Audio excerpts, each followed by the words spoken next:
Новите сметки за парно ќе ги изгорат граѓаните. Откако регулаторна комисија за енергетика објави дека од 1 август сметките ќе пораснат за 14,18%, граѓаните се крајно револтирани. Велат со жешка цена на струјата и изгор цена на парното, единствена опција им е да се вратат на грејење на дрва.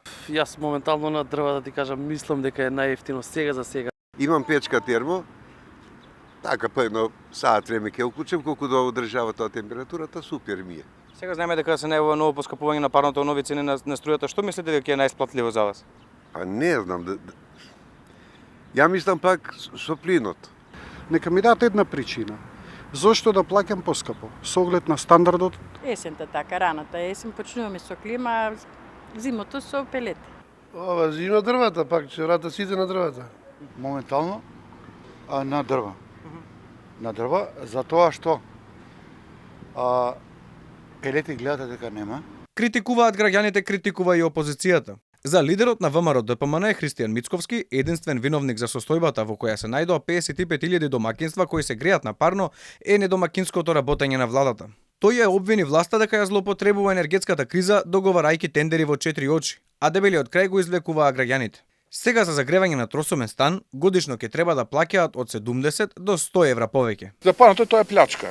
Граѓаните отприлика некаде двособен стан ќе плаќаат годишно од 70 до 100 евра повеќе, а оние кои што се во тројполсобен или можеби поголем стан ќе плаќаат повеќе од 100 до 120 евра годишно за парно.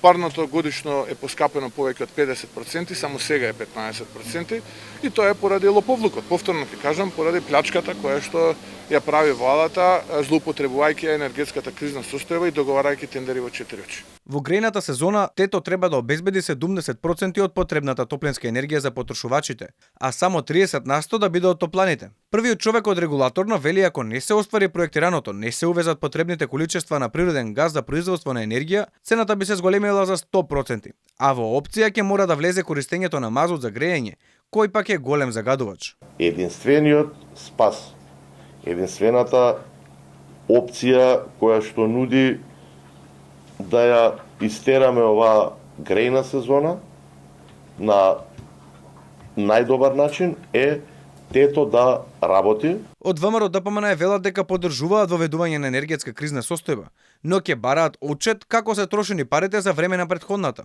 Мицковски со порака дека нема да поддржат заем од 100 милиони евра за ЕСМ ако не добијат одговор за што конкретно ќе се трошат парите.